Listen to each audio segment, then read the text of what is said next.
do that. Let's talk about some new music. Yeah, let's go. All right, well, there's a lot that came out today. Black Thought put out a single that had Russ and Joey Badass on it. Well, I won't say just Black Thought. Black Thought and Danger Mouse. Lupe dropped the song. Ransom and Freddie Gibbs dropped the song. Logic Mm-hmm. and Wiz Khalifa dropped the song. And Mm-hmm. Pharrell, 21 Savage, and Tyler the Creator dropped the song. Where do you want to start? Let's start with thought. Yo, man, I have a prediction. I think that Black Thought and Danger Mouse are about to drop the album of the year. I think that Black Thought and Danger Mouse are about to dethrone what I think is currently the album of the year in Black Star's No Fear of Time. Which is interesting because he's on that album too. I'm loving what I'm hearing so far from the two songs that were put out. Mm-hmm. And you know, I'm gonna stick to my guns and what I said about the Pusha T thing. I hope they don't put any more songs out. Just let us wait on everything else. But for the two that they put out, I see where they're going sonically. I hear it, and I love what I'm hearing. I love what I'm hearing. I love what Danger Mouse is making for Black Thought. I think it's perfect for him. LP with the super chat says Versus is DOA. Doubt they'll ever get another big name. Yeah, I agree with that too, LP. Jay Short with the super chat says we have a classic, old school hip hop R&B station that plays Timberlake, Blurred Lines, and Eminem every hour. They sprinkle in Tupac, Cube because it's Cali. That's why this is confusing. You know what? It's funny. Hold on. They say that's why there's this confusion. It's funny. You're right. There's an old school hip hop station here in Atlanta, and they be playing real Slim Shady. They slip that shit in there, and Eminem songs that urban radio stations were not playing when it was out, and that's very problematic. But go ahead. We're talking about Black Thought. So Black Thought's the walking standard for bars. Mm-hmm. And that's why I wanted to start with him. I'm with you. I said this is another amazing pairing and song that we're hearing from this amazing pairing. And I'm saying that after hearing two songs of Danger Mouse and Black Thought, and this is no disrespect to Salah Remy, Knife Wonder, or Sean C., who did volumes 1, 2, and 3, Streams of Thought, Black Thought may have found his hit boy. Because something about what Danger Mouse is doing, it's connecting properly with what it is that Black Thought does. And this is like the beautiful thing about hip hop, about how you have somebody like Black Thought who can be like the walking standard for bars and walk around this landscape and never really find like his kind of like go-to guy until a moment like this, because it just seems like they're in sync. And what I'm going to quibble with you about is that if not for the chess move that Magic was with the timing that it dropped and how impressive that it was, I would say that this would clearly be the album of the year coming up if I knew that like Hit Boy and Nas were not lurking in the shadows with KD3. You know? I understand where that's coming from, and I don't want to say have high expectations for KD3. I feel good about KD3 because of KD2 and 1 and Magic. And the way Nas sounds on Magic is just, it's a game changer. But you know what I feel what like? I'm hearing here, man, go ahead. Can I give you an analogy that I thought about? When I heard this Black Thought song, it made me think about 93 Charles Barkley.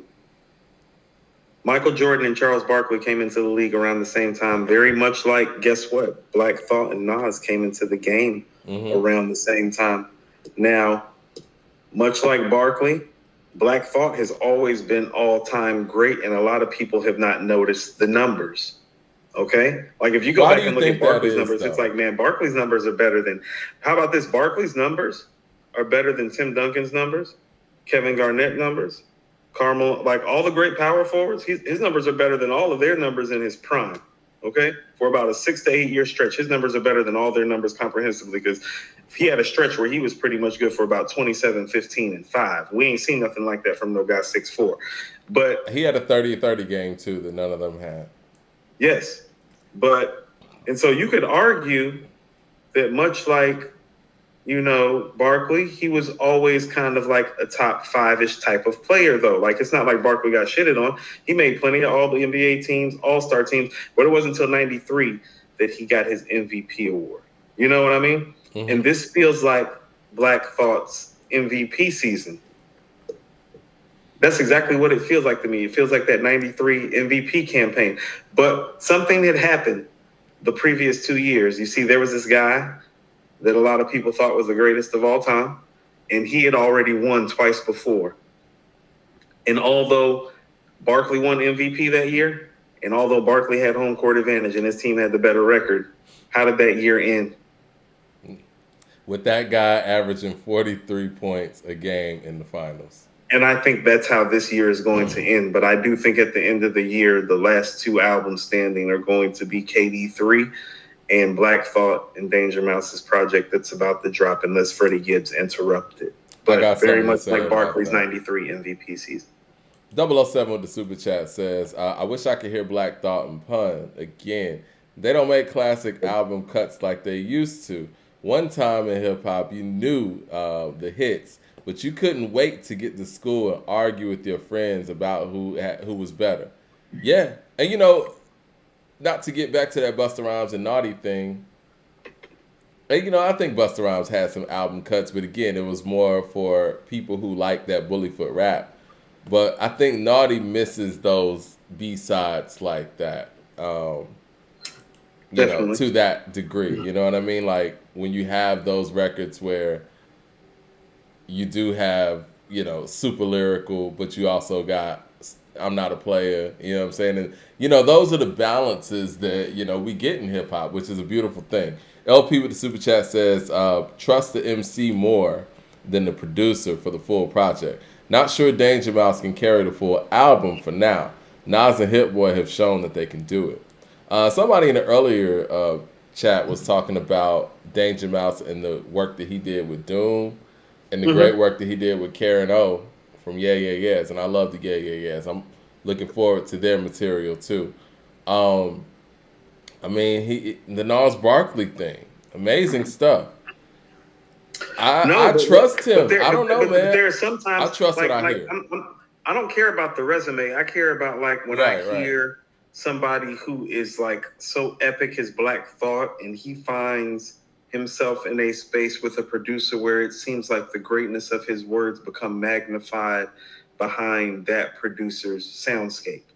And that's what I hear going on with Danger Mouse when I hear these 2 tracks. It's and that's why I just bring up the Hit Boy thing because, Nas and Thought came into this game around the same time, and Nas has always gotten more notoriety and is considered to be higher up on that all-time list, but not by much. And I'm hearing some of do you remember when you heard Ultra Black? Mm-hmm. That's kind of how I felt when I heard No Gold Teeth. I was like, Exactly. I was like, I don't know. I was like, but that feels right. No, when I heard No Gold Teeth, I'm like, yeah, I like this. And you know what? Right. Listening to the record today, what's the name of the song? I want to say the name of the songs, but what's the name of the song that came out today, Coop? Because, that's it, yeah. When I heard Because today, I was like, well, I want to go listen to No Gold Teeth again. I've listened to No Gold Teeth every day since this came out. Yo, I was thinking about it might be Song of the Year. Listen, man, I like what I'm hearing, and what I'm hearing so far, if this continues, this is probably going to be Album of the Year. And not that I don't trust the Nas and Hit Boy thing, I just think that this is album number 4, which is incredible. But at this point, how much more can they surprise me? You know what I'm saying? Like, Danger Mouse I smell a three-peat. Well, this is going to be... I smell a three-peat. And here's why I'm telling you I smell a three-peat, because it's like, I don't look at KD1 now the way that I looked at KD1 when it came out. Because when I looked at KD1 coming out, I was like, man, you want to know what? This is a great way to finish your career. And I maybe rated it too high, but I'm serious. Yeah. And I maybe rated it too high because of that. It's got some Yeah. great stuff on there. You Don't didn't get me see wrong. another one coming. No. I knew that he was going to probably do something else, but I figured, I was like, that's the last time he's going to make something that dope. You know what I mean? You know what, man? And I'm gonna then, say this, man. I think Magic might be the most surprising hip hop album I've ever of heard. all time, yes, it is. No, And you we're, know, we're, I always talk about this Madonna album, Confessions of the Dance Floor. She had to be like 48, maybe 50 when she made that. I think that's one of the strongest albums that she put out, period. And she did it, what was that, 2005, 20 some odd years into her career. And I was always so impressed by that. I'm like, you yes. know what? That's some impressive shit. That's some all time great shit. Nas did that. And then he did it in a year where he dropped a really dope album, possibly, because we were talking about KD2 being album of the year the whole year last year. That was the album to beat. And then he came with Magic that sounded like it's incredible, man. I don't know what to say. It's the most impressive or surprising, I guess would say, and possibly the most impressive, one of the most impressive hip hop albums I've ever heard. You want to know what For that reason. you want to know what it is? It's very comparable to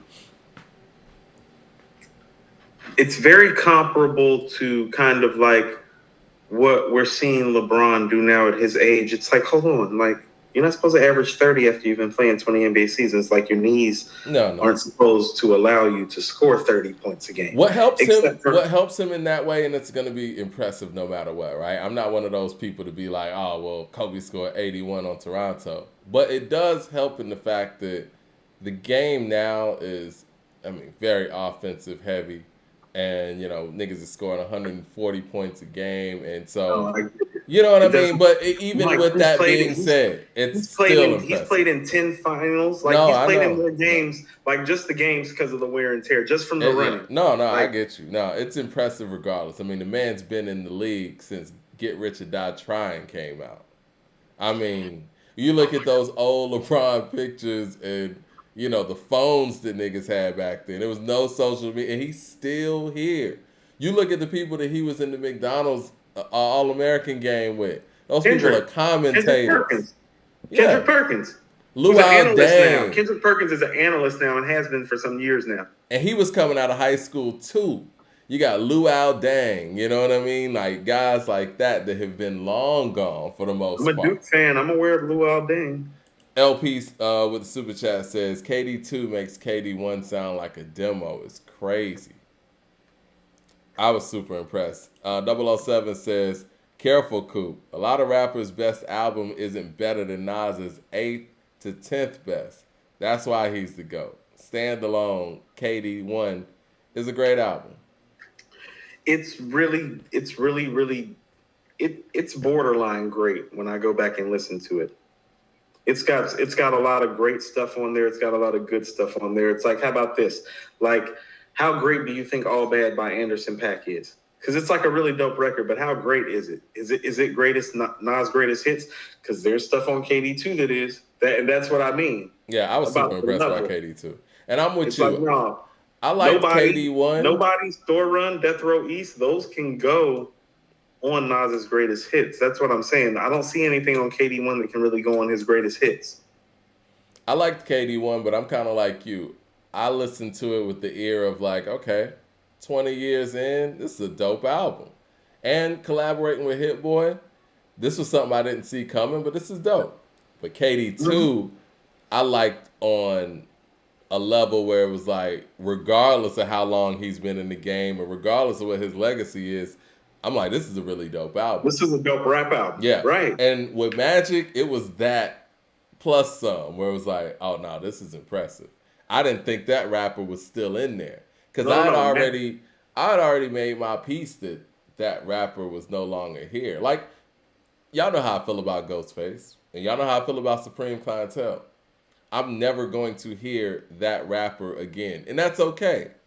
That's right. Like if Ghost came out with something tomorrow and sounded like Ghost from Mighty Healthy or Ghost from We Made It.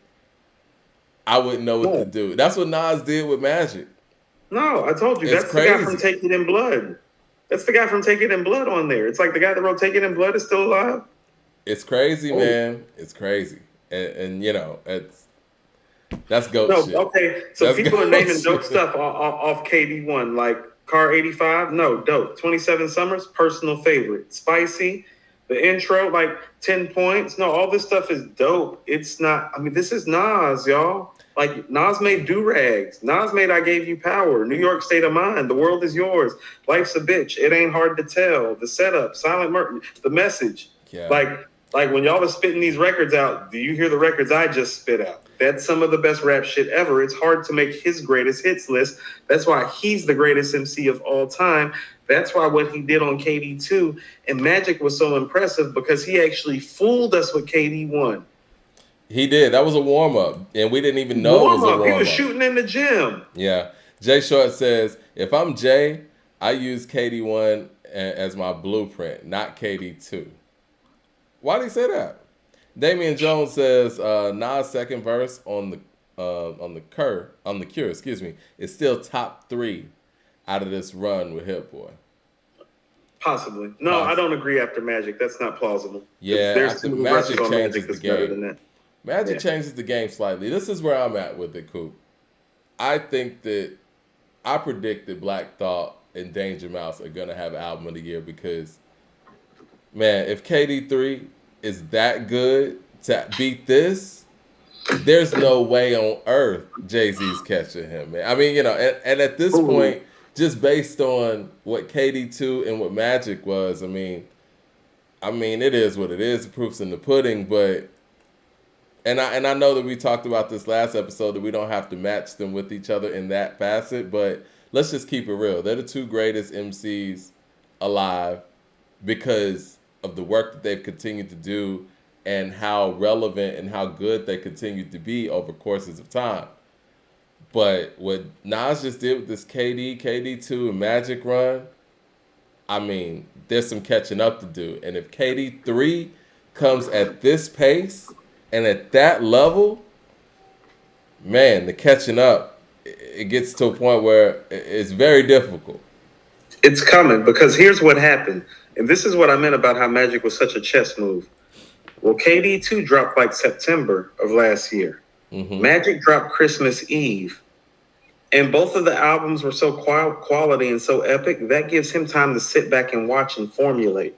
Like him and Hit Boy literally get to cook it up as they go. They got time like nobody else got. And when I mean they got time like nobody else got, because he just did something that no all-time great rapper has done this late, which is make like truly like classic shit that's debatable this late. Like this late, like truly debatable. Not like the core fans love it, like a 444, where people like me are like, no, like with Magic and KD2, even if you don't like KD2, you have to respect KD2, but there's no denying Magic, Mike.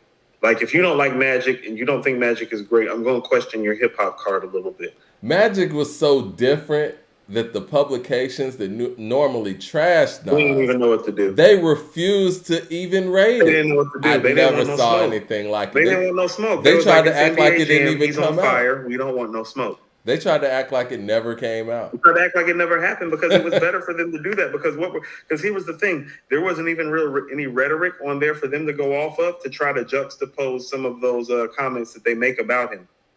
He didn't even leave him no room to breathe. He's just killing the mic. Jay Short says Jay-Z needs to look at EPMD, 27 Summers, 10 points, spicy. Use that formula and run with it with no apologies. He tries to do Rare or Magic, it's over. But, you know, I would like to see a return of 97 Hove stylistically, because again, we're never really going to get a Reasonable Doubt again. And, you know, if we did, man, that would be super impressive. You know, and I know Jay's famously said, you know, like my old shit, buy my old albums. But it's not really about getting the old music. It's about getting that energy and getting that. Well, here's what I mean when I like 97 Hove. 97 Hove is fresh off hustling, and he's talking like somebody that's fresh off hustling. Nas sounds like the young microphone fiend fresh off the block on Magic. And so when you're saying you want 97 Hove, no, I feel what you're saying. You want that energy back. Like you want that guy that's talking a certain way. Conversational Jay-Z is the best Jay-Z. Yeah. That's the one dimension that he has. Like, when you got Slick Rick, you got storytelling. Not many people can beat Slick Rick in storytelling. I think the volume of stories that other people have put, them ahead of him in certain facets. With Nas, the detail of his storytelling, his flow, his lyricism, he's tough to beat in that area. The area that Jay has on lock is that conversational Jay. And there's not many people that could beat him in that facet. And when he goes into conversational mode, like he's talking to you, those are his best records. Those are the records that are hard to touch at any stage of his career. And 97 Hove did that very well and doubled down on that in many facets.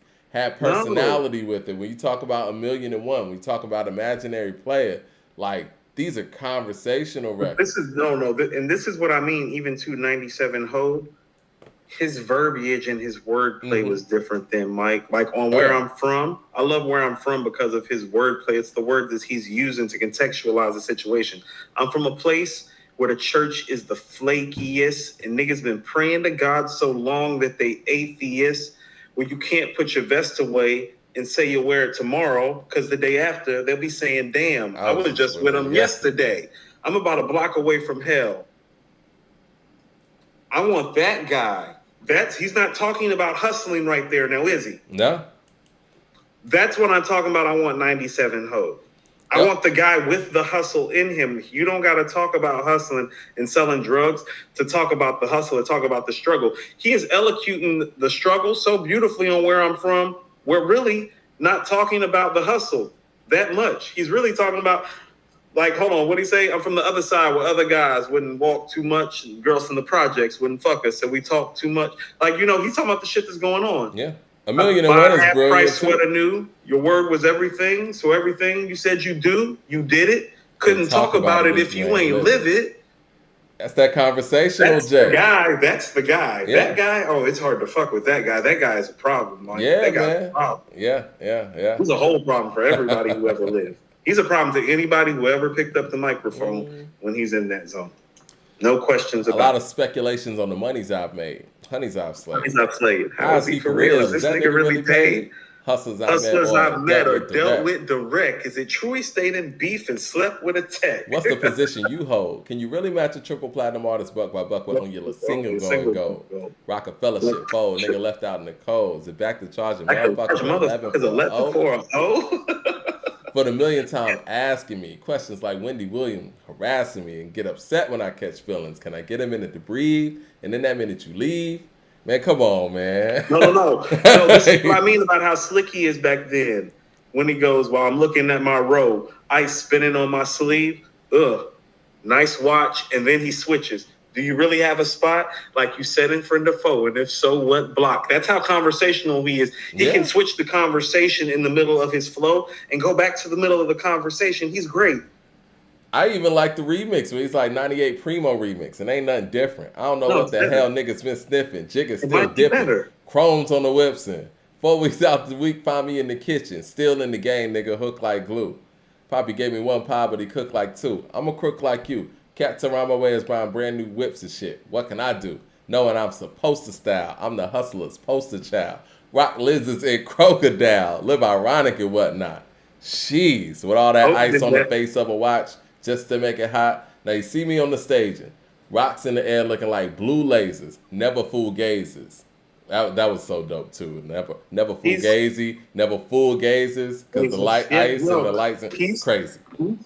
It's 97 Hove. I keep talking about 97 Hove for a reason, Mike. I talk about 97 Hove for a reason. LP with the super chat says KD2 is a complete album. It covers all grounds. It's a proper template for what a solid mainstream album should be in the 2020s.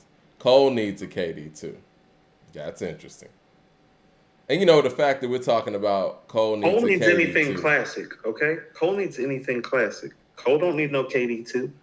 LP says Nas Cole did. It was written, or Stillmatic, or Lost Tapes, or Godson. That's interesting perspective. LP says Nas did Jay on Store Run and did it better. That is a very Jay-like song. That is a very Jay-like song. It is. That's 007 interesting. says we need that nostalgic record where Nas explains his relationship and what is it? I'm sorry, with Big and sort of like Pac and Death Row East. Oh yeah. And his expedite to Big and sort of like with Pac with Death Row East.